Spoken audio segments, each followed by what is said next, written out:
여러분, 오늘 이 이야기 그냥 지나치시면 안 됩니다. 중국 시장에서 한동안 힘을 잃어가던 테슬라가 11월에 갑자기 반등을 넘어 훅발에 가까운 판매 회복을 만들었는데요. 점유율이 무너지고 로컬 브랜드에 밀리고 테슬라 중국에서 끝난 거 아니냐는 이런 말까지 돌던 시장에서 무슨 일이 있었던 걸까요? 그런데 데이터를 뜯어보면 이번 반등은 단순히 팔린 게 아니라 전략이 통했다는 신호에 가깝습니다. 가격 조정, 스탠다드 모델, 보급형 기대감, 이 세 가지가 동시에 맞물리면서 테슬라가 중국 소비자 마음을 다시 가져오기 시작한 겁니다. 오늘은 이 반등이 왜 중요한지, 왜 지금 이 타이밍에 중국이 테슬라를 다시 사기 시작했는지, 그리고 앞으로 나올 테슬라의 보급형 전략이 시장을 어떻게 뒤흔들지까지 살펴보는 시간 가져보겠고, 여러분들이 진짜 돈을 벌 수 있는 선물 또한 준비했으니까요. 끝까지 영상 보셔야 됩니다.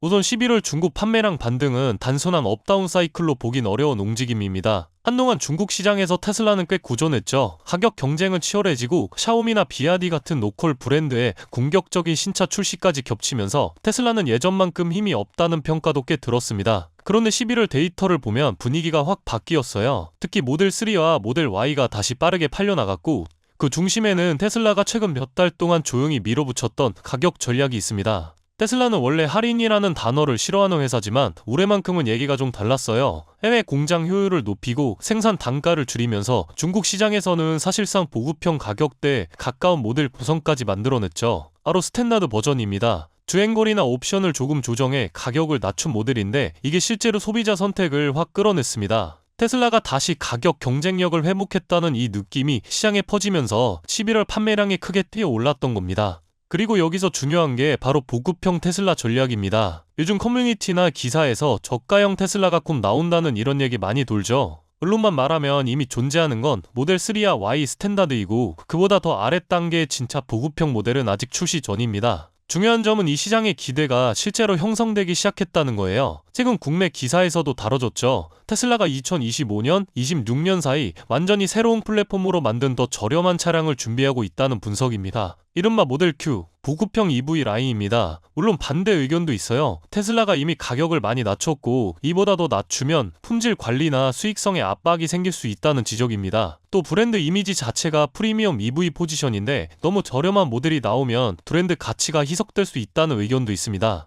그럼에도 불구하고 중국에서 테슬라가 11월에 보여준 판매 반등은 바로 이 접근성 확대 전략이 꽤 유효하다는 걸 보여준 셈이죠. 11월 테슬라의 중국 판매 반등이 의미하는 바는 단순히 한 달 수치가 오른 것 이상의 메시지를 줍니다. 왜냐하면 불과 한 달 전만 해도 테슬라의 중국 점유율은 3% 초반대까지 떨어지며 시장에서는 테슬라의 위기라는 평가까지 나왔었잖아요. 가격 경쟁 심화, 로컬 브랜드의 공격적인 신차, 그리고 소비자 선택 변화까지 겹치면서 한동안 판매가 고전했던 상황이었습니다. 그런 상황에서 나타난 11월 판매 반등은 단순 운이나 계절적 요인이 아니라 가격 조정과 스탠다드 모델 전략이 실제로 시장 반응을 이끌어낸 신호로 볼 수 있습니다. 즉 테슬라는 다시 한번 시장 대응력을 보여주면서 중국 EV 시장에서 존재감을 회복하기 시작했다는 뜻이죠. 하지만 여기서 주목해야 할 점은 여전히 시장 경쟁이 매우 치열하다는 겁니다. BYD, 샤오미, 샤오펑 등 로컬 브랜드들은 가격뿐 아니라 새로운 기능과 디자인으로 소비자 선택을 노리고 있고, 글로벌 시장에서도 테슬라의 유럽 판매는 아직 불안정한 상황입니다. 그래서 이번 반등은 긍정적 신호이긴 하지만 테슬라가 장기적으로 시장 점유율을 유지할 수 있을지는 아직 지켜봐야 하는 부분입니다. 결국 11월 반등은 단순한 운이 아닌 전략의 성과 가능성을 보여주면서도 여전히 많은 변수 속에서 향후 움직임을 주목하게 만드는 사건이라고 볼 수 있습니다.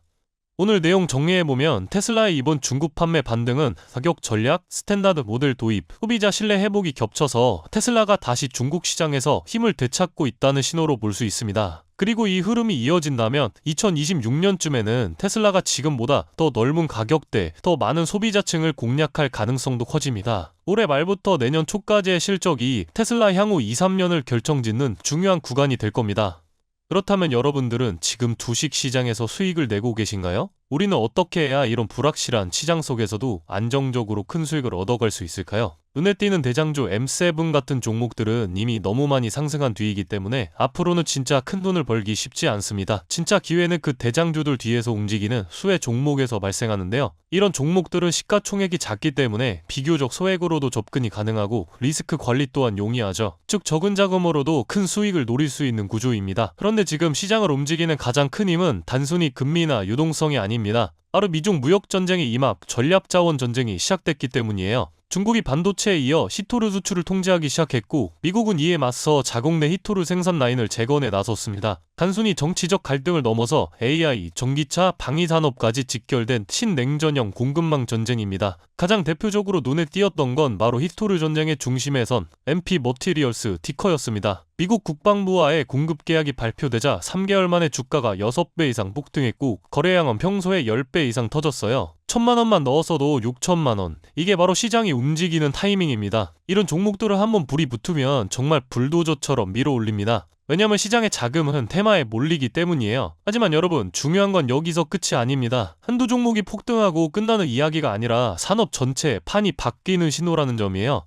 히토류 전쟁의 불길은 이제 리튬, 니켈, 코발트 같은 2차 전지 원자재까지 번지고 있습니다. 이미 티커와 LAC 같은 대장은 너무 멀리 가버렸지만 그 뒤를 따르는 진짜 수혜주들은 아직 초입에 있습니다. 히토류 자석을 제조하는 기업이나 리튬 정제를 담당하는 2차 밸류체인 혹은 이 자원을 기반으로 한 방산 전기차 부품 기업들이요. 이런 기업들은 아직 시총이 작고 조금만 자금이 들어와도 급등 파동이 나올 수 있습니다. 테슬라나 엔비디아 같은 재무가 탄탄한 기업에 중심을 잡고 이러한 기업들의 분산 투자하셔야 보다 더 큰 수익을 얻어가는 겁니다. 지금 시장은 분명히 움직이고 있습니다. 하지만 대부분의 개인 투자자들은 이 거대한 판이 어디로 흘러가는지조차 모른 채 뒤늦게 따라붙고 있어요. 진짜 돈은 먼저 움직이는 사람의 몫입니다. 그래서 제가 이번에 직접 현재 이 전략자원 전쟁 속에서 가장 강하게 수급이 몰리게 될 핵심 수혜 섹터와 종목 리스트를 정리해뒀습니다. 실제로 기관 자금이 들어오는 타이밍과 정부 정책 방향, 글로벌 공급망 재편 흐름까지 데이터 기반으로 정리된 PDF 자료예요. 이러한 정보도 소중한 제 구독자분들과 끝까지 영상 시청해주신 분들께만 오픈해드리도록 하겠습니다. 참여 방법은 간단합니다. 영상 아래 더보기란을 클릭하시면 파란색 링크가 하나 보이실 겁니다. 간단한 설문조사 진행해두시고 전송 버튼까지 눌러주시면 확인 후에 순차적으로 자료를 전달드리겠습니다. 절대로 금전 요구나 무조건적인 투자 권유 또한 하지 않습니다.